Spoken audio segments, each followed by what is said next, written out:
App right now for Crybaby Hill. Daniel, walk us through the key components of Crybaby Hill course map.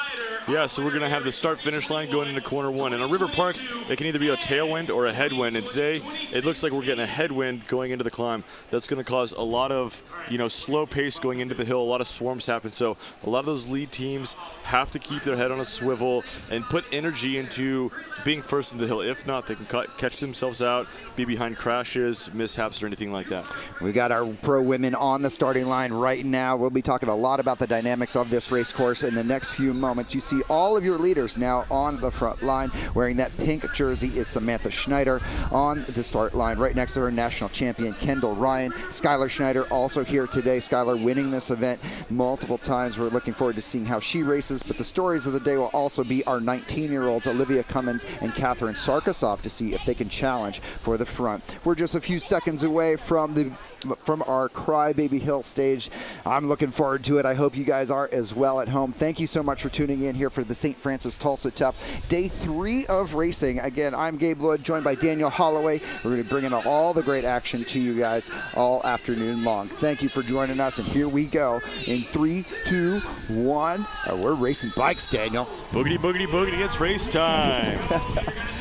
So excited. We'll see. Now this, Daniel, is a race of attrition. And all of the conversations that we've had with our athletes throughout this afternoon and other days, we have talked about just the difficulty of this course and just to see how hard this race can actually be. Yeah, no, this is one that just, you just start taking on water from, lap one. First time on the hill. If you already have fatigue in your legs, you're taking on water and your boat's getting heavier lap after lap. So the best riders are going to take on less water, than riders that are already tired. And so really from kind of the top of the hill here, your job is to get your bucket and start emptying your boat out of water. And it's who can continue to do that lap after lap and survive this race. I've heard so many tales of this race throughout the years where it's just absolutely brutal, and whether it's the course itself or the heat that comes into play, either way, this race has to be treated with the utmost respect by the athletes as you come lap after lap, round and round. So many difficult moments on the course, but the crowds are the things that we are of folklore here. Just the excitement that they bring. Daniel, talk to us a little bit about what it means to be an athlete on course with these amazing crowds. Yeah, I mean, Tulsa provides, easily one of the best atmospheres of the year, if not the best. Crybaby Hill, has been respectful from day one. Unfortunately, as a fan and a racer, it's kind of a bummer to see the barricades on there. Like they used to just rush the road and then have this natural sped. But I can understand the barrier placement. At the end of the day, it's utmost importance for rider safety.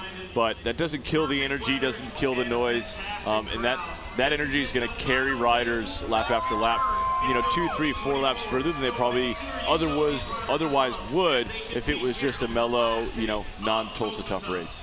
We're already 1 lap complete, about a 2-minute lap time. What are you feeling about that? Is that an average time, or are we setting out a fast tempo for this year? Yeah, kind of this opening lap, tempo lap. We're going to see those 230-second laps. When we see the field how we're seeing it now, 2 minute 30 seconds. As these ladies start to really put the pace down, spread things out, we can watch this clock and see what their lap times changes. But I'm anticipating the pointy end, the last couple laps to be probably a lot likely closer to that 2:05 second laps. Okay. Weather this year is pretty mild and temperate for Oklahoma. Stories of lore about 110-degree temperatures, riders going to the hospital. I believe we had that little clip of Kendall at the top of the show where she had to actually be taken to the hospital last year after this race. This year, I don't know if that'll be her. It looks like we have a little bit of a crash here on the middle of the hill. It looks like some Denver disruptors. Andrea Sear, maybe? Andrea Sear of Miami Knights, Synesthesia riders as well. It looks like Catherine Sarkisov potentially. We'll try to get those rider numbers here in a second for our riders today. Yeah, and one thing they experienced last year is there's air temp. It could be 95 degrees, but what riders really feel, especially on a climb, is road temperatures. When the road temperatures climb up to 130, 140, you're getting heat from the top, heat from the sun, but you're also getting this really intense heat from the road. And when you never experience that before, you don't experience it often, it is terrible. Your feet just get so hot, and it just becomes highly uncomfortable. So I don't know if it's necessarily 140 degrees road temp this year, but it's well above 100, on the pavement. So that plays a factor.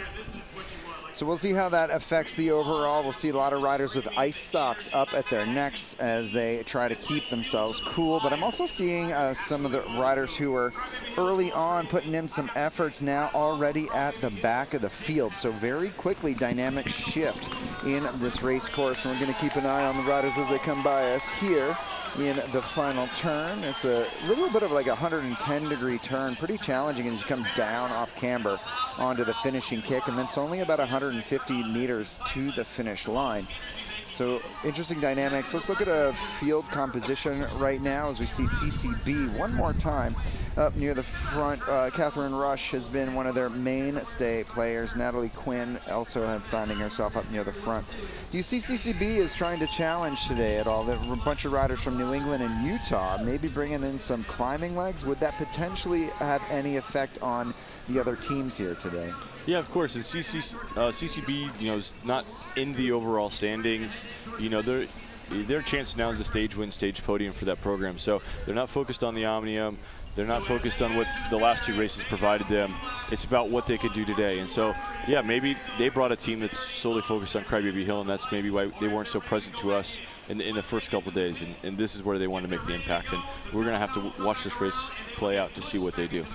So many great crowds here on Crybaby Hill. So you have this really steep kicker, and then you make another right-hand turn, and you still have to pedal up through the barriers here. As Daniel was talking about just a few minutes ago, this used to be all open. It was more like the Alpe d'Huez of American bike racing, but we've decided to put some fencing up, keep the roads clear for the riders so they can be about 4 across on the road, just so that they can clearly make their way, because there are just so many spectators. It is a problem that we wish every bike race had on our shows here, where we see so many great enthusiastic people from the community coming out and joining us for this bike race.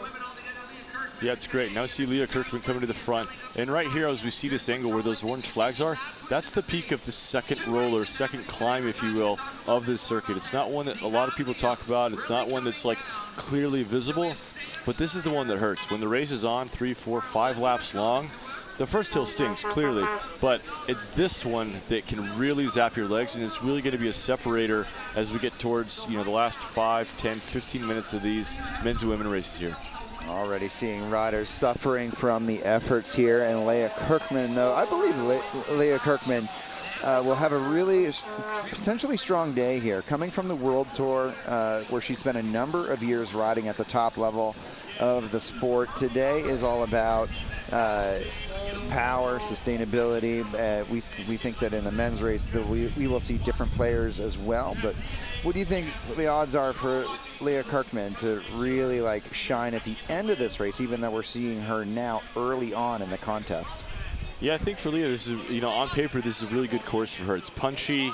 It allows her to inject pace and put fatigue into other riders' legs. And to see her early on this race doesn't surprise me. She's going to want to take some of these corners at the front, check her own pace, check her own line to see what could possibly, find the line that she's going to want, later in the race. And like we saw earlier with a little bit of a mechanical at this point of the climb, you want to be ahead of those things. If you just get stuck behind that, that's a big chase up the hill, and that's a leg zapper. That's 3 laps. That one effort to get back on the field is 3 total laps of the overall race. Big thanks to Hill American Pain for that drone shot there to give you the perspective on just how strung out the field becomes as they go up the hill. I was looking at body language as well. I think body language becomes a big tell of comfort on these climbs. So even if we see riders up near the front, we watch 2 things. We watch cadence on the bike, and then we watch sort of the overall body language with the hips. And I guess the third thing is whether they're seated or standing on the climb. That gives us a tell of how comfortable a rider is on these climbs. Yeah, and cadence isn't the full indicator. We can just look back into the, era of there's big gear climbers that just like that low cadence and just full seated activation, and we had, more RPM type riders. So cadence isn't a massive tell for me. It's more the rocking shoulders, rolling hips, and bobbing head. Those are the 3 big things you want to look at. And if we can see, the shot from behind, the riders where their helmets aren't moving, they're not taking fatigue quite yet. And then we're going to see probably towards the middle and the back of the field, there's going to be more head movement already 10 minutes in, more shoulders rocking, more hips rocking. So as we continue to get in these races, these are the things I'm looking at to see, what the overall fatigue level is in this race. We'll be seeing also DNA Pro Cycling coming up to the front. We expect to try to just keep Olivia Cummins in protected position here. We starting to see those pink jerseys moving towards the front, mixing in with the blue kits of Legion of Los Angeles. Now, InstaFun, a Canadian program that is coming to us. They've been finding some success this week with Riley McMullen, a rider from New Zealand, who has found herself up in the top 10 results over the past few nights. I spoke with Riley a little bit just in the off-camera. $202 field preem, an interesting preem mount there. So a preem on the next lap. But Riley McMullen, a rider for InstaFun that we may be talking about later on, is she coming from New Zealand. She's quietly optimistic about today, so perhaps InstaFun will find themselves in a final selection. $202 field preem on the line right now, and again, this drone shot, such a great indicator of just how challenging this hill it really is, and we're only about 4 laps in right now. Yeah, and this overhead shot's really going to give us an indication on speed differences, whether that's somebody riding away from the front or even an attack happening, and just how fast a gap can go out that we don't necessarily see from these front of field camera shots. So I really love that footage in that particular portion of this course, that we're going to really see some large speed differences at that bottom. And we're going to see with this headwind, the riders going into the bottom of that climb much slower than you would, clearly with the tailwind. So if riders are able to take runs, into that climb and carry momentum, it's their opportunity to get a really big gap going up the climb. So Nisika on the front right now with, that's the team of Catherine Sarkisov. So they're looking, actually have 2 riders in this selection, along with the lone DCC rider Pia Kummer in that small separation. We'll see if that is able to stick as we see the pace car come by us down at the bottom of the hill. And there they are, cresting the climb. It looks to me like Alexis Ryan is up near the front, probably looking to soak up that $202 preem. Yeah, and Legion's, if it's easy, they're going to, they seem to have only one rider to worry about. Keep Sam safe, get Sam, her goal is to beat Olivia. They're tied. So anything that happens, if Sam beats Olivia, she wins. If Olivia beats Sam, she wins. Granted, no other big move goes up the road with any of the other players that are relatively close. Right. So Legion, if it's easy for them to kind of take these preems, pad their pocket, some beer money for Sound Pony, that's what they're going to look to do. Alexis Ryan did take that $202 preem, rider for Legion of Los Angeles. So they're the first to strike here this afternoon, and now they are going to make this right-hand turn onto the base of the climb. So from my perspective, when you have those accelerations, changes in race pace, and then just about 12 seconds later, you're already at the base of a climb. Elevated heart rate, not a lot of time to recover. How much do you think things like preems are going to affect our race dynamic? They can change it dramatically, especially if you have a group of riders that are out of the Omnium, maybe not fancy themselves for a top 10. It's their chance to get preems, and those just may be launching moments for some of those riders in the top 10 that want to separate themselves. Speaking of launching moments, now Skylar Schneider has separated herself from the field. So Alexis Ryan taking the preem, and then Skylar counters it at the base of the climb, and now Skylar Schneider, a winner here in the past, and that is your young Butcher Box rider that was wearing the blue jersey last night. That is Mackenzie Miles from Canada. Now she's a collegiate national champion, I'm told by Dino from that program. She's actually a guest rider for Butcher Box. She's not a full-time rider. She was getting the old test here this weekend, and I think she deserves a spot on that team after this weekend of racing. Or another program. I mean, she's, after yesterday's, very smart use of energy, really impressed me. And she was racing kind of with a tell that she was going to excel on today's course. So she's kind of doing that. She's looking for this opportunity to get linked up with Skylar.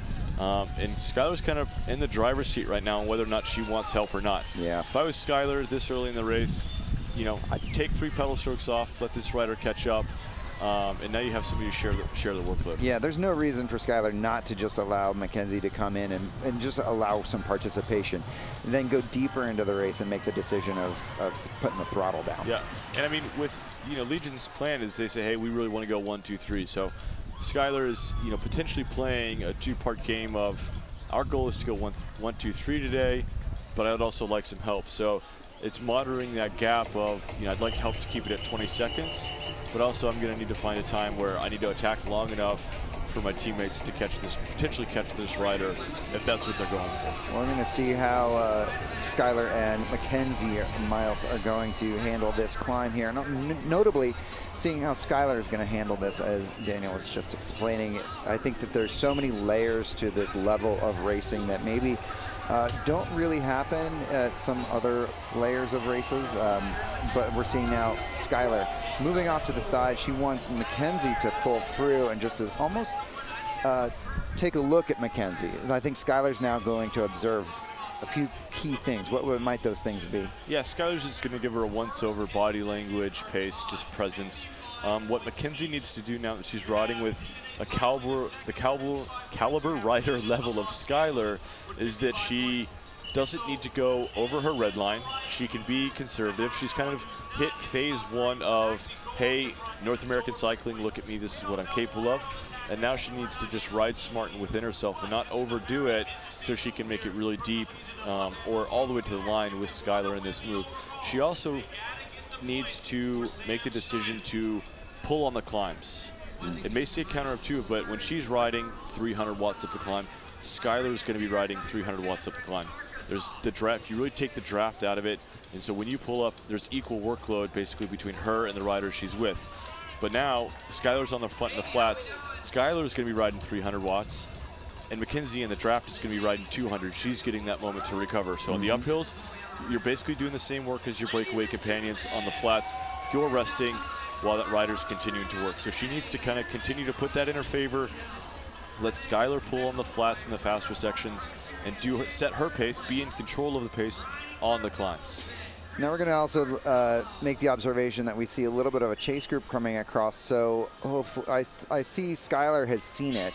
Well, it'd be interesting to see if Mackenzie sees it coming and makes the sort of course correction of easing off, right? If you know that you got passengers coming onto the train, you know that they're going to be helping you in a second, and so don't go full gas into every climb.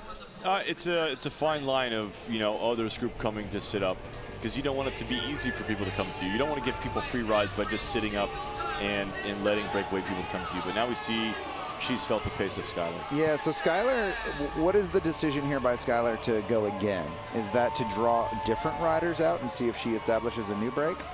Yeah, clearly. She doesn't want it to be that large of a group. And also, even though it's just kind of psychology, people are already breathing really hard, potentially cross-side, that when people ride up to a breakaway, they know breakaway's up the road, and if they're not fully paying attention and they feel somebody come into them, they go, oh, the breakaway's caught. And they may not realize that Skylar is even off the front by herself. So a little bit of a bounce off the front there by Skylar Schneider, and now she is solo. Nice effort and a good opportunity there for Mackenzie Mile to also get an opportunity to watch and learn how Skylar Schneider pedals and handles herself through these things. Skylar is one of the smoothest riders on the bike. Her body composition always just so composed, I think. She doesn't thrash around. Her hips don't move around. Her shoulders don't rock. She's always just really, really focused and graceful on the bike, I'd say. So if other riders get the opportunity to actually ride with a rider like that, hopefully they take some lessons home for their next bike race. Yeah, and the biggest lessons Skylar is going to be able to teach the other riders around her is how to go through this final corner. She's probably the fastest female around this bottom corner in the field, bar none. That's one of the key advantages she's used to win this race numerous times, is to come down this downhill around this corner and carry so much momentum into the final 150, whereas a lot of other riders break a little earlier, pedal a little later, and Skylar's just able to extend that speed 20, 30 extra meters. And that's 20, 30 fewer meters that she takes pedal strokes, and therefore she's going to be one to watch. So it looks like Skylar knows that she's got herself a field coming up on her, and the body language and pedaling cadence to me shows that She knows that she's going to be caught here in a second, so she's going to ease up a little bit and ride a more moderate tempo, but we'll see what the counterattacks may be. Now, in this race today, do you think counterattacks over and over from the field are going to be the play? Oh, yeah. I mean, this is a field that's going to exaggerate yo-yo type pace. Slow, fast, slow, fast, slow, fast. Something that's built into the course with going uphill, little downhill, big uphill. But the same thing, out of this last corner, the riders in the front are going to have a natural speed, so the back is going to have to sprint back up to them. And always, it's like by the time the back catches the front's accelerating again. What's helping kind of the back riders on this course today is that headwind home stretch. It's going to slow the front of the race down sooner, allow them to get back into the field, catch the draft a little earlier. I agree with that. We're seeing Kendall Ryan now coming off the front of the race. Kendall finding she had a relegation on her on the first night of racing, but she rebounded yesterday for getting second, helping her teammate Samantha get to the front. Now Yareli Salazar going to come onto the right side of the screen there and counter that move up and around. It looks like it may be Holly. They're going to try and put Olivia into that leader's jersey. They kind of have to ignore the other, like potentially be willing to take the risk to win the overall jersey by letting the stage go and letting some of these riders that aren't in the GC go forward in the race, count that Alexis Ryan is attacking, let some of the Denver Disruptors, the Miami Knights, chase that down because they're also looking for stage wins. DNA needs to be really conservative with their energy. Let those riders that aren't in the top 10 GC that's going to overtake Olivia chase the moves down and be there to make sure that in the last 5 laps, Olivia has as many teammates as possible to help her be in a position to win. On the right side of the screen, you see Taylor Cook-White there, Miami Knights, with those sort of purpley sunglasses. That means that Miami Knights now coming forward, and Andrea Sear right behind. You can see Andrea just underneath the time clock there. She is talking to Taylor, and it looks like they're starting to position themselves. It looks like Verena Eberhard from Austria is the one actually from Miami Knights that came up and around and put themselves in the front. Do you think Miami Knights has a shot here today? Yeah, why not? You know, maybe we've not seen Andrea as far forward in the sprints as I would have assumed the first 2 nights. You know, maybe she's changed her training and her prep into this year to excel on more difficult courses like this. I agree with that. Andrea Sear coming from a cross-country ski background, so you know she's got that deep aerobic-based fitness. We'll see if she can use that to her advantage. She was wearing the leader's jersey for the ACC on night number 1, but we are now in day number 3 of the St. Francis Tulsa Tough. This is the McElroy River Parks Criterium, better known as Crybaby Hill. And we are just about 20 minutes into the contest. We've seen one little breakaway off the front there with Skylar Schneider and Mackenzie Mile. That was neutralized, brought back, and now we're all together now with Legion of Los Angeles and DNA Pro Cycling mixing it up at the front. Actually, look at that. Mackenzie Mile on the front of the field again. If you're a coach of Mackenzie, what are you thinking right now? You're thinking good job, or are you thinking maybe recover and let the other teams do some work? I mean, always do as little work as you possibly to get the best result possible, clearly. But sometimes, you know, there's been moments in races where I just need to, like, have an opener, if you will. We know that, you know, coaches prescribe openers the day before typically. But sometimes in a race, you just need a big hit and, you know, you gamble that you can have an opportunity to recover. And sometimes that just kind of opens your system, get a chance to recover, and then now you're back to what you would say your normal self. You know, if Mackenzie hasn't raced 2 hard days in a row before coming into a hard day, her body may be reacting, you know, a little different.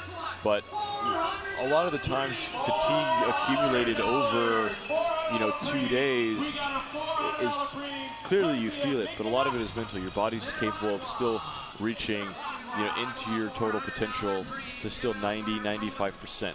It just doesn't feel that's possible. So you just have to put that aside and push on. Mackenzie Mile coming to us as a guest rider for Butcher Box. Great to see another young up-and-comer. At the top of the show, we were talking about Catherine Sarkisov and Olivia Cummins, but Mackenzie Mile can't be overlooked here, that rider for Butcher Box Pro Cycling. She's a 2017 U.S. Collegiate Mountain Bike National Champion. She's a 2018 U.S. Collegiate Road National Champion. In 2019, she was second in the U23 Canadian Mountain Bike National Championships. In 2019, she got 16th at the U23 Snowshoe World Cup mountain bike race. So Mackenzie Mayotte coming to us with a nice diversity of background in both road and mountain, and now mixing it up here on the skinny tires. I'm just super excited to see this next gen of riders coming up and through here at St. Francis Tulsa Tough. Yeah, and a rider like we kind of previously discussed about it coming from different disciplines, this is a really good course for a mountain bike, a rider that has a mountain bike background. It's really punchy. Mountain bike, has these sections where it's just way over threshold, recover, way over threshold, recover. It's a very similar type course. You're going to have these big moments, way over threshold, and chances to recover. So if you mentally already know how to take care of yourself in that situation, you can get pretty far along in this course if you're not a rider that typically does, criterium racing.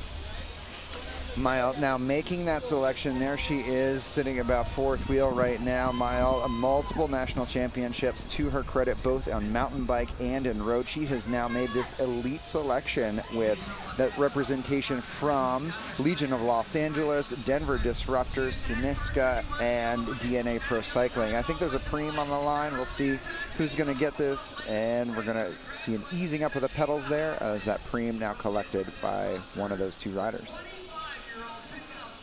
Yeah, and these 16 laps to go. I think we were overhearing on the, from the stage, guys, the field's halved. We started with about 68 women, plus or minus, and the field's, getting, almost down to 30, 40 riders. So we've lost a good portion of the field already, before the halfway point. That's incredible. Only 15 laps to go, though. Now there was a $400 preem on the last lap, and you saw the Denver Disruptors and the Synisca riders going for it, and they are absolutely getting shot out the back as we send down this move by Skylar Schneider up at the front, and trying to go with her is Holly Breck from DNA Pro Cycling, and Mackenzie Mayotte one more time going with these separations. Yeah, what a great ride by her. Good response time, right on the wheel. And we also have an Instafund rider, I believe, making that into a quad group here. Yeah, we'll try to get some eyes on who that Instafund rider is as they come up into the next camera angle. Maybe it would be McMullen, the rider from New Zealand, but last night we also saw Cassie Hicks, rider number 40, having a pretty good ride. So could be any one of them. We'll get our eyeballs on what's happening here. So we got 1, 2, 3, 4 riders. Instafund on the front wheel. Get that ID here as soon as possible. Skylar Schneider in second wheel. Holly Breck in third, and Mackenzie Mayotte in fourth position. Looking in there, I think I see a 42, and that's going to be Brenna Rice-Simpson for Instafund. All right, we haven't talked about Brenna at all this weekend. Yeah, she's from the Pacific Northwest. She was previously on the Liz Sweat program. A really good domestique, good team player, consummate teammate forever. So it's really good to see her kind of come to the front and race her own race a little bit. I think this move is pretty good. I think there's a nice mix of teams here, but we are missing our NCL representation with the Denver Disruptors and Miami Knights, so we think we'll see a little bit of action from behind to try to ride that back if we can. You can see that dynamic from behind, actually, with this long shot, as you see Synisca also trying to contribute to the chase. So 14 laps ago, CCB also missed that move. And it's single file. I mean, when it's like this, it is ultra painful, ultra hard. And see these riders in the back half of the field, they're pedaling they've made an acceleration out of the final quarter, and they're pedaling all the way into this hill. So if there's a counterattack that goes, you can count 4, 5, 6 girls to maybe lose contact up the backfield. And if we just do that kind of lap after lap, this field reduction is going to go down really quick. We have Alexis Ryan on the front right now, I believe, for Legion of Los Angeles, now setting tone at the front, and Synisca with CCB in tow. And I see Mayotte there once again. She is just getting an MVP nomination here for today, as far as just being present, and again, she's a guest rider on this program. Great to see, but we're all together. Maybe this is the moment in the race where a little bit of collective regathering. Does that happen in this race, Daniel? Yeah, 100%. You need to find those moments where you can catch your breath. take a deep breath, make sure you're drinking. It's ultra important on a climb like today to just keep taking on fluids, and potentially even just have a gel. And it's, not hesitating about when is the moment. You just have to take it on. Weather here in Tulsa Tough is 85 degrees today. That is basically cool for Oklahoma, as we have seen temperatures well into the 3 digits in the past. Only 43% humidity today, but those wind gusts are going to be the story here with 27-mile-per-hour gusts. That's going to blast the field every once in a while, but it is not a steady wind. They are just gusts of wind that are coming in. So there could be moments where the field will get shocked, but otherwise it should be pretty steady state. Yeah, opposite of the phrase, those gusts of wind can take the wind out of your sails. If you're attacking, just getting blasted with headwind as you've attacked into the climb. And if nature's not on your side, it could kill all your momentum and just kind of really ruin the effort you've just put in. CCB coming to the front. Butcher Box represented there with Mile one more time. Like to see some more Butcher Box jerseys come to the front to try to help Mackenzie out a little bit. She's covering absolutely everything, and the rest of the team. She's got to be careful not to overdo it. Yeah, exactly. You could be in this position where you're like, I feel really good. I can make an impact on this race. But you do have to make the decision to say, hey, I can't cover everything. I can't do too much, because it's going to compound. You have 2 days of racing in your legs. It's still warm out. It's a hard course. You can really catch yourself doing too much and pay for it later. 100%, where I think the efforts that are put in a race like this after 2 days of racing seemingly actually a little bit more taxing on the body than you actually understand, especially when you have good form. I found in the past that when I had good form in races, I would go ballistic. I'd be doing all sorts of stuff, and then, well, when it actually came down to it, I wasn't actually in very good position by the end of the day, and because I wasted all that energy because I was so excited that I felt really good. Yeah, that's a lot of guys kind of fall for that trap to, when they feel really good, it's like, I've got great legs, I'm going to make the hardest race possible. The idea of training, the idea of blasting yourself Monday through Friday is to make bike racing easy. The goal is to have an easy bike race. Overall, you don't want the bike race to be easy, but for you, you want to be in control. You want to have such fitness that the race is slowed down for you and you're not overwhelmed by it. Just because you're going really well doesn't mean not to put yourself in that position, especially on your own. If you're a victim of it, you're part of a bike race. You can't control everything. But if you're on really good form, you don't need to be, more often than not, you don't need to be the person making the race super difficult, except for a ride like that, who's basically riding by herself out there. Natalie Quinn on the front for CCB at the moment. She's done about a half a lap pull right now through some of the harder sections. She was even out of the saddle there more recently. So Quinn from CCB, presented by LLG, getting herself into the wind there for a little bit. She now is coming up over the climb, mild second wheel, as we've seen all day, and Daphne Karaganis, third wheel. Yeah, it's a fine balance. I mean, she could have had her coach or a mentor, somebody say, hey, be at the front of the race, be at the front of the race, be at the front of the race. And when you get told that, it doesn't mean be second wheel to first wheel. It's be in the top 10, float around the top 10, not always be second wheel every moment, every lap. There's just so much energy. When a coach is telling you, hey, be at the front of the race, it's be around the front of the race, not be the front of the race. Alexis Ryan is the emblematic example of that. And Alexis is really, really good at floating. We don't talk a lot about her because she's always in that sweet spot, but she's ever present. And if anything needs to be covered, if a preem is wrong, Alexis, boom, she appears. She's there. She's fresh. She's ready to go. So maybe Maya will find that number 5 in the bunch and the next race go around and learn from such an experienced caliber rider like Alexis Ryan. But here we are. I mean, we have a $100 preem on the line. Kirkman on the front on the other side. Andrea Sear here with the blue glasses for Miami Knights. Now coming to the front. Sear, a very strong rider.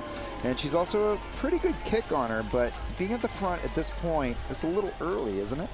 I mean, it looked like to me she just kind of had some teammates and just carried kind of momentum into that position. It wasn't like an effort to get there. It was just carrying momentum, carrying her speed into the bottom climb to just happen to be at the front. We can clearly see that she's not attacking or seemingly to put on a lot of pace. Well, the shape of the field as we get a look at it from the Helmerick and Payne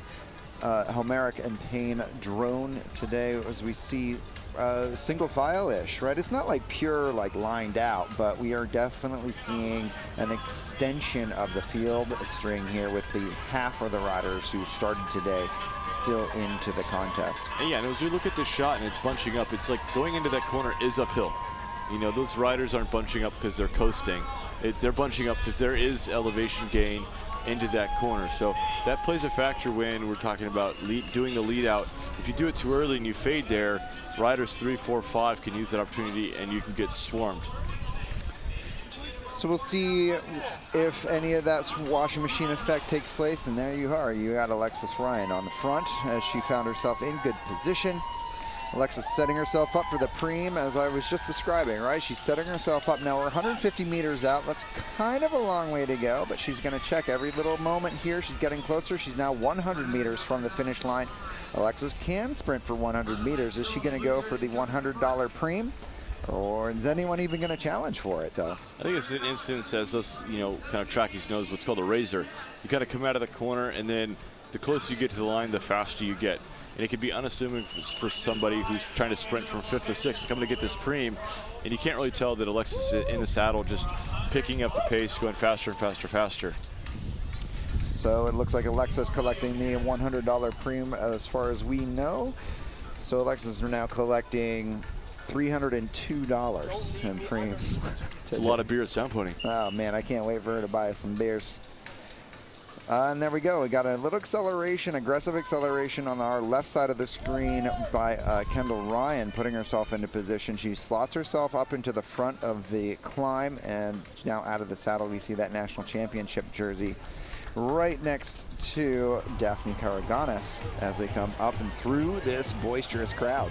And I've just, been, watching this field, and we see Leah Kirkman from Denver Disruptors. She's just come into our frame now. She has been hitting the climb first in what we call sag climbing. So by the time she hits the top of the climb, she's towards the back of the field.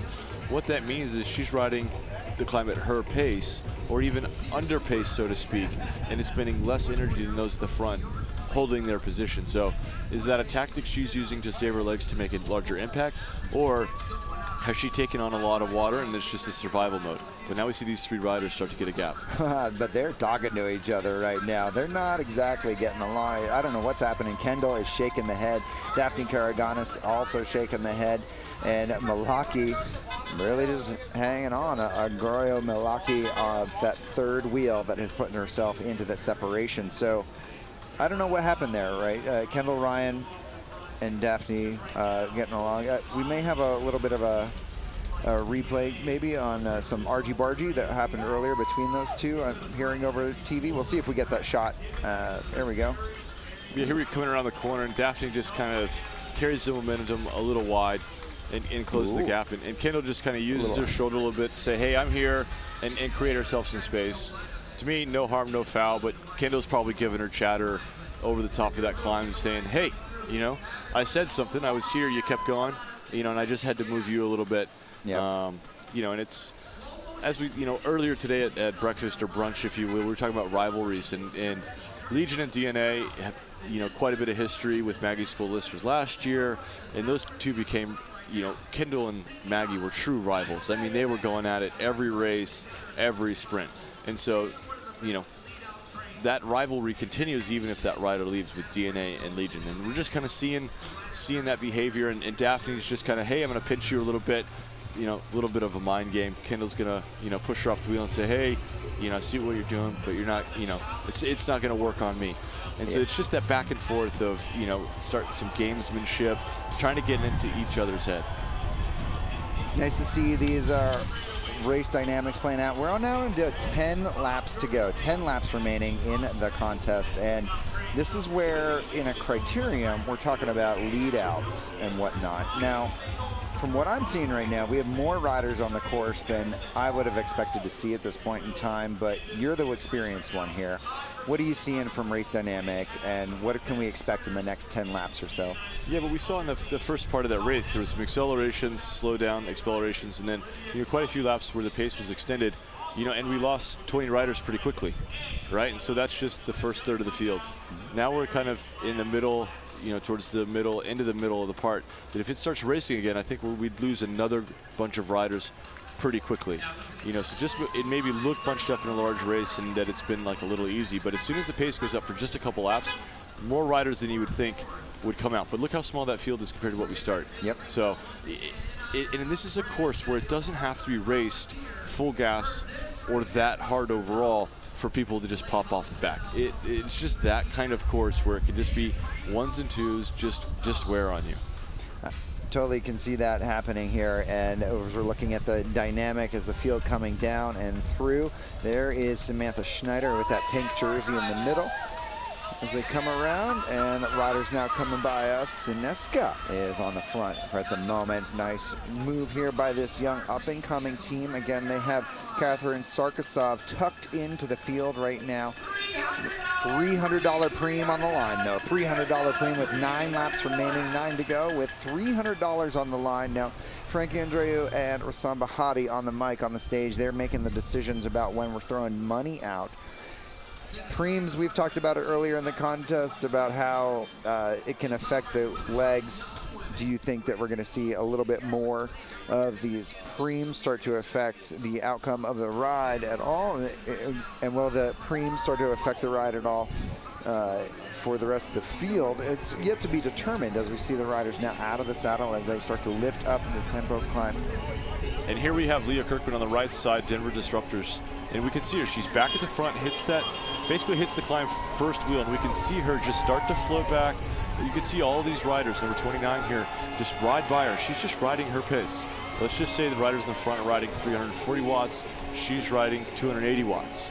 That adds up. And if you're able to bank that much energy savings, you just have more in the tank to make a special move towards the end of the race. And she's been doing this, I've seen at least 10 laps where she's hit the climb, basically first wheel or thereabouts, and by the time we get to the top, she's basically last wheel.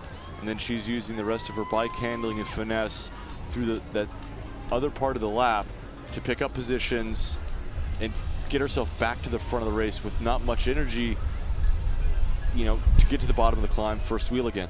And that's just banking energy. That's just saving. Other riders are taking on water. She's not taking on any water at all. So you're seeing the sag climb as a sign of strength in this moment. Wisdom. Okay. It doesn't make her strong, it just makes her smart. Okay. And so she could be saying, hey, I'm carrying fatigue. This is a technique I need to use to make it further into the race. Or, it's definitely not a strength thing. It's just a high rider IQ move on how to, get a result with the form fitness she has today. Great to see that insight. Thank you for pointing that out, Daniel, because that's the nuance of this bike race that so many others may have overlooked as we see her now. We're going to watch her as she comes through the start-finish line, seeing where she's going to pick up spots, but now we're out of the saddle with Ureli Salazar coming to the front for this $300 preem, and Ureli Salazar from Legion of Los Angeles will collect that $300 preem, potentially pulling out some other riders, namely our rider from Natalie Quinn from CCB.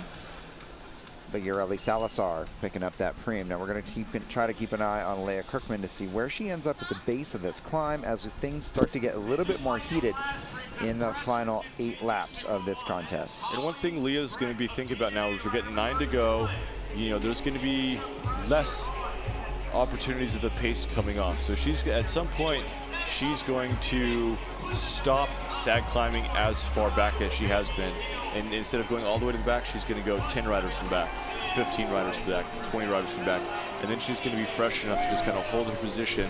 That way she's not caught out in any race incidents or any gap openings that happen as other riders take on fatigue. But this is all calculation. She's doing math in her head on how to ride this climb to not go out the back, but save as much energy as possible. Taylor Cook-White there for the Miami Nice is the rider that sort of welded that group of 3 back together. Taylor, another very experienced athlete in the bunch. She races at the very top level of the cyclocross field in the wintertime, where she goes over to Europe, does some World Cups, and nice to have her racing with us here representing the Miami Knights. And there she is on the front with those purplish or reddish glasses for Miami Nice, checking her over the shoulder. Right next to her on the right would be that red jersey of Malaki, but there we have Daphne Karaganis from DNA Pro Cycling now setting tempo at the front, and there you have on the far right of the screen, just on the edge, is Leah Kirkman one more time. Looking into the middle of the field though right now, you can see whittling away the size of our field with just 8 laps to go. Every single lap we're losing somebody off the back, and there's Leah. Yeah, I mean, see, this is what she's been doing. This is what she's been saving up her energy for, is to have stored the energies to do this level of attack. Yep. And if other riders aren't noticing that she's sag climbing, they could be they're either noticing, hey, that's a high IQ rider, she's saving up energy, or other riders could be like, oh man, Leah's nearly getting dropped every lap, she's super tired. And when she launches attack, some of the riders are going to be like, oh, she's too tired to stick it, or some will be like, oh my gosh, I missed that, she's been saving energy, I've got to follow. And you see Salazar following that move. 7 laps to go, and Kirkman now joined. Look who's joining her. Little Mile right back in it, and Julian Anguilla from Legion now into the mix. So we've got Kirkman, Anguilla, and Mackenzie Mile in this selection. Julian hasn't been super proactive in this weekend of racing so far, but the fact that she's still covering moves late at Crybaby shows that she's not completely out, just having a slightly different role. And we should note that Sam Schneider has been tucked neatly into the middle of the bunch. And if you start looking at some of these riders in the cadence, you can see some riders are keeping themselves in the big ring and they're getting punished for it. And you're seeing some of these other riders shift into the little ring before the climb. There's a big gutter there that if you try to do it thin there, a lot of people lose chains. But you can see a lot of these riders using their little ring at this pace to make it easier to get up this climb. And then I say easier, but it just gives them the opportunity to make easier accelerations to get up to speed quicker. And then once they get the downhill, they're going back into the big ring to carry speed. This acceleration, so to speak, has also now brought out 6 riders, and it is being driven hard by Denver Disruptors on the front. Mile out there quick to respond to this acceleration, but Denver Disruptors, I believe that's going to be Scandalara, and that is in fact Valentina Scandalara, who is driving the pace right now, has drawn out 6 riders. I like this move. It's basically everybody's represented. I think Seneca missed it. It's unfortunate for them. You know, the Blazers only have 2 riders. You know, they either have to get there or just, you know, settle that's happened to them. But, you know, basically one of every team is represented here. I don't see in this quick moment, because we don't have all the riders quite yet, you know, no GC players. So there's no real reason, unless a team is really gritty for the absolute stage win, that, you know, some of these riders, Denver Disruptors, Butcher Block, CCB rider, they should be working. They should want to stick this away. Andrea Sear has separated herself, I think, from the rider she's tied with. She should be interested in rolling this and keeping that away. And she, even if she won this and the next best rider got the field sprint, she'd significantly move herself up the standings, potentially first, maybe even second. You got this counterattack here by Taylor Crook-White on the right side of your screen. Out of the saddle, pretty aggressive. Kendall Ryan quick to respond to it, and Taylor Crook-White responding to that separation that had a lot of favorites in it, good team representation, and nevertheless, Taylor Crook-White coming at this. Nice shifting of gears there, just as Daniel had been describing. You shift before the base of the climb. Now out of the saddle, Taylor Crook-White and Kendall Ryan at the base. Kendall looks very comfortable, but look who's responding from Denver. It is going to be Scandalara one more time, and Scandalara goes right up over the top. And Ryan is there to respond. Crook-White unable to fully get there because she was the one that attacked on the flats, and now she is paying for that move. Yeah, but she shouldn't give up just because it's 5-6 bike lengths over the top of this. If she carries some momentum, gets aero, she should have a relatively, quote, easy time to get back onto the wheel. If she gets into that draft and gets some recovery, she can continue to be a part of this breakaway, because that was the major acceleration. The next time up the climb probably isn't going to be as heavy unless they get caught in this massive counterattack. But I'm anticipating basically action on the climb from here on out. So we have 3 riders away. Scandalara from Denver Disruptors, Kendall Ryan for Legion of Los Angeles, and Taylor Crook-White for Miami Knights. 3 very strong, very experienced athletes at the front of this field. And I also noticed the field dynamics swelling from fence to fence at the top of that last climb. Look at this gap. It is massive right now. As we had our time clock up, we're about 48 minutes into racing, and we're going to be, more importantly, 5 laps to go. Yeah, these 2 riders with Kendall Ryan kind of have to just let her be. She's a sprinter. This is not her ideal course, and her tactic is for sure going to be sit on. She doesn't need to press the pace.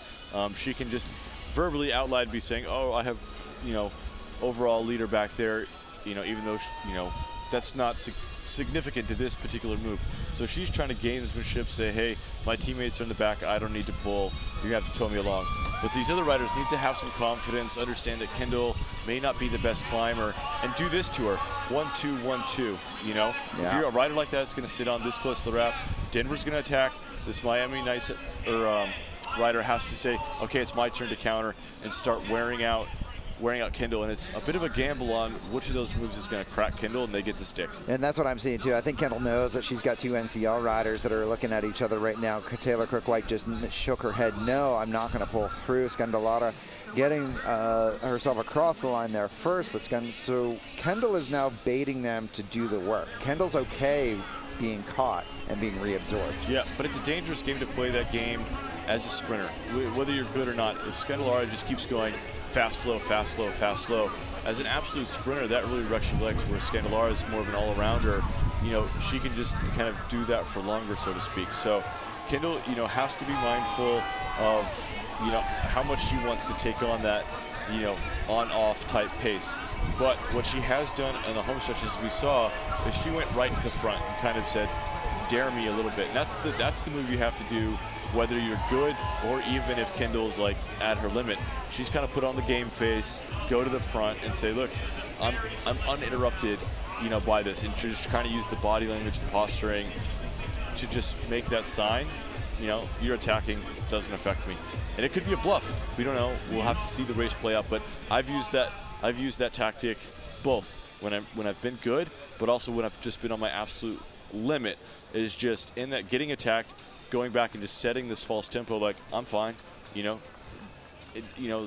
baiting them, make me attack, and I'm just praying, please don't do it, please don't do it. Yeah, you had the best poker face. Your outside expressions did not match your inside expressions many times. So I'm curious also to see who's going to be doing the chasing here, as we saw Sineska, interestingly enough, trying to chase, potentially looking for Omnium points for Sarkisov, but Omnium points go pretty deep, so that may not need to be the play for, it may not need to be the obligation, I should say, for Sineska to be doing the chase. Yeah, and we know where she's at. She's tied, and it's a 1-point spread after fourth, I believe. It's a 4-point difference, 3-point difference, 2, and then 1 from all the way to 25. So there's only the spread between the top 4, and from there on out, it's 1-point differences. So if there's 4 people up the road and it goes, to 1-point differences, all that Sineska rider has to do is follow Andrea and say, "This is the rider I'm tied with." All I have to do is beat her across the line.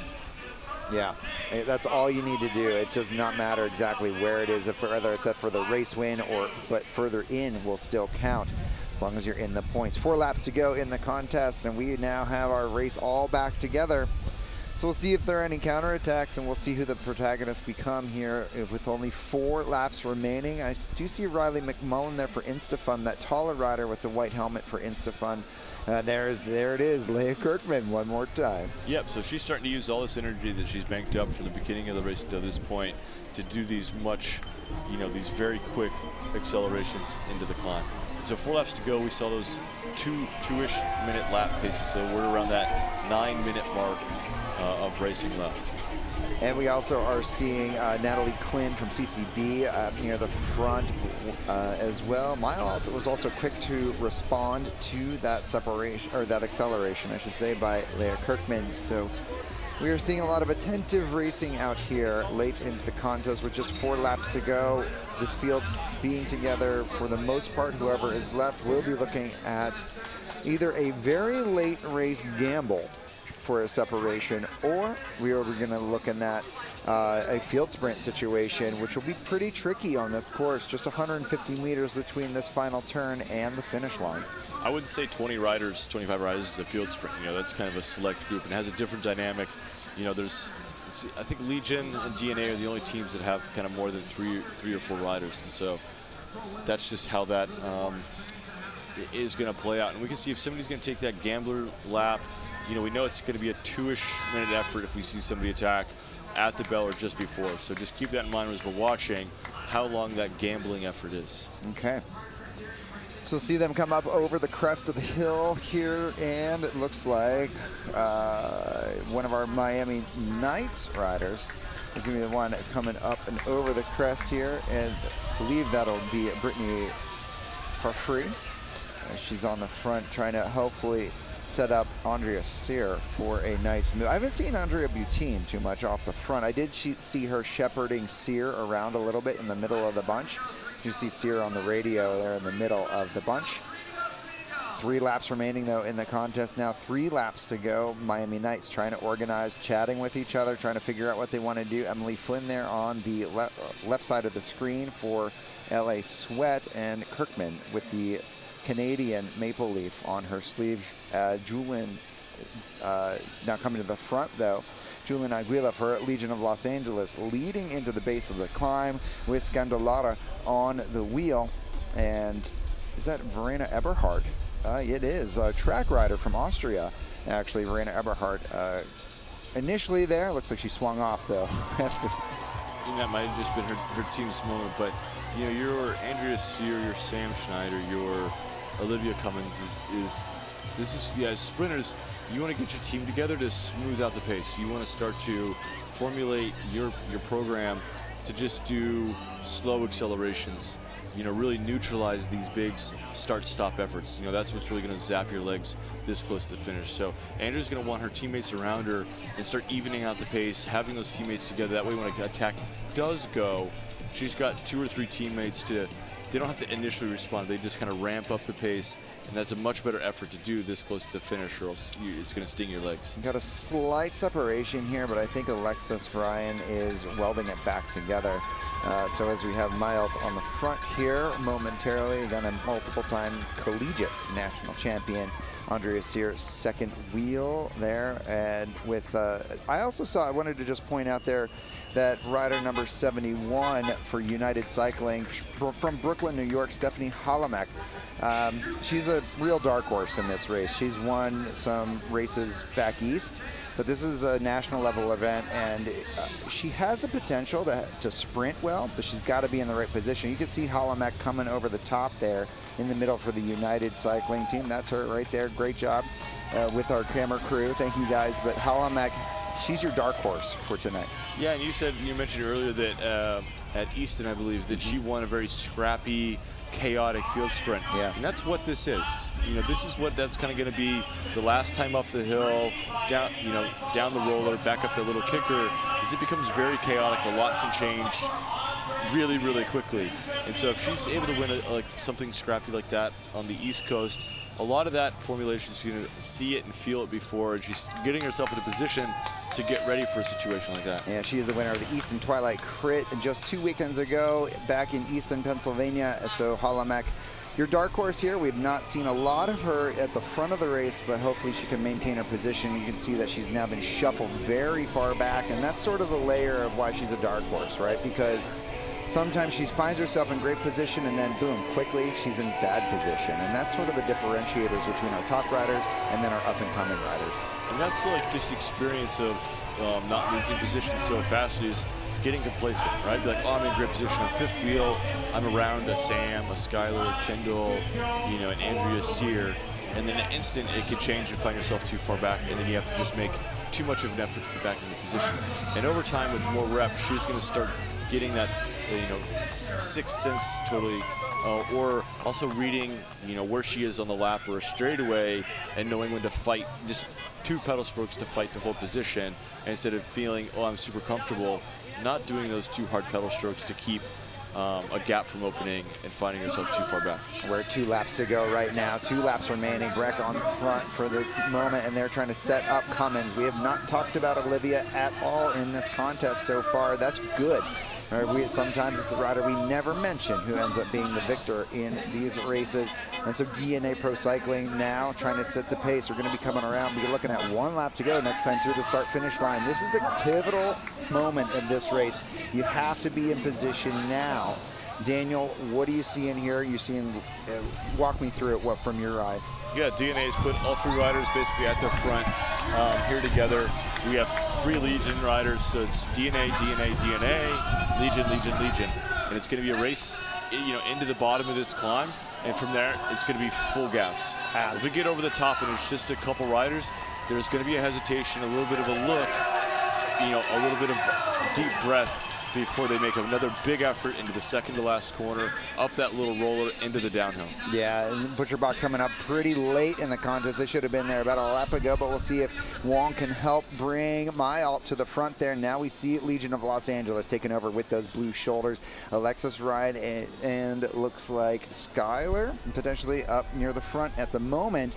And here we have on the right side of the screen, Alexis and Andrea Sear putting themselves in the mix. We now see out of the saddle coming up around the pivotal moment of the races. It is Alexis Ryan on the front, Skylar second wheel there. Right behind is Sam Schneider. And when Olivia Cummins, just needs to look over her shoulder and see that Kendall's there. Kendall is following her and potentially just going to try to place herself in between Olivia and Sam, kind of going into these last two corners to create space. So Olivia's got to be really attentive, stick on Sam's wheel, and really keep fighting for it. Yeah, we're talking about GC overall for the St. Francis Tulsa Tough, but also the overall race win. We are coming downhill right now as we're getting ourselves into it, and then Alexis Ryan pulls off Skylar Schneider. Now, first wheel with her sister, Samantha Schneider, right behind with Kendall Ryan sweeping the wheel. DNA trying to come up onto the hip if they can, but Legion of Los Angeles has this as they come up over the crest of the climb. We're diving down into that final turn, the final 200 meters of the contest. We're going to try to get that view. There it is. We've got Skylar Schneider, big gap there, and look at this reverse lead out. Skylar Schneider with a lot of daylight between herself and the field. Her sister Samantha dropping that wheel to give her sister the chance at victory here today. Legion sharing the spoils as we are sitting here. The St. Francis Tulsa Tough, your victor here today is Skylar Schneider. Samantha Schneider comes across second to secure the overall for the St. Francis Tulsa Tough. Yeah, I mean, that was just textbook lead out, great timing, heads up riding for her sister Sam to kind of do that Saturn sit-up, and we might start calling it the Legion sit-up. It's not the first time this overall program, men and women, have done that move. So, riders have to start watching and learning that, those things are going to happen. We did see Kendall sneak in between Olivia and Sam. It didn't fully get in the way, but it's just a mind game. It's just hey, how can I be annoying, disrupt that person's focus? And that's what we saw there. And I believe our Seneca rider snuck in there ahead of Andrea to get third in the overall. We'll have to wait for our final call. This is the old Saturn lead out, or I believe sit-up. The Saturn sit-up, where the rider who was second wheel that everybody thought that was being let out actually drops the wheel on purpose, and then it allows the lead out rider to actually be the one that becomes protected. Skylar taking the win. Her sister Samantha coming across the line second will secure the St. Francis Tulsa Tough overall victory here today. Amazing, beautiful tactics there by Legion of Los Angeles this year at the St. Francis Tulsa Tough. Yeah, just very high IQ riding. So smart, just brilliant, and just to have that ability to stay calm, stay comfortable, understand exactly what they're doing through and through. Love to see it, and I love to see the camaraderie here as well. This team really is a family. They really do support each other. So great to see them find success here today. We're going to get some full results for all of you here as well, so we understand how the full Omnium played out. Points being delivered here, so that we will have tiebreakers occurring for our Legion riders, our Sinisca riders, and Miami Knights. Dana, let's take a look at our final lap for this race. We came into the Crybaby Hill here with Alexis Ryan on the front. Where did the real race dynamics start to come into play? Yeah, right here we have Legion, Sam, Olivia Cummins, Kendall Ryan, some other Legion riders, and Miami Knights, but really the play is that Olivia is on Sam's wheel. And here we're going to see Kendall Ryan on the left side of our screen just sneak up and get in between Olivia and Sam's wheel. And that's just like, oh man, that's so annoying, what's going on? But as we see right here, Kendall tucks in and then just kind of opens a gap. Olivia's got to go back out into the wind, get Sam's wheel, and she's thereabouts. And while that's happening, Olivia's just focused around getting on Kendall, that Sam's opening the wheel and Skylar's starting to ride away. Brilliant riding there by Sam to really control that race from the front, knowing that the team behind her has all the wherewithal to actually execute on the plan. Hats off, though, to Olivia Cummins also for putting up a fight and doing her job as a young up-and-coming rider to give herself at least the opportunity to be up in the top of the standings. I'm sure we'll see all of them returning to Tulsa for the next iteration of St. Francis Tulsa Tough. That was an amazing pro bike race for our women. Amazing 3 days of racing by all of our women. We're looking now at our men's professional race, and we're going to take a look back at last night to see how that race shook out in the Arts District. We saw some great animated racing by our men's field, a real contrast to Blue Dome from the night before. Yeah, wider course, less corners, more opportunity.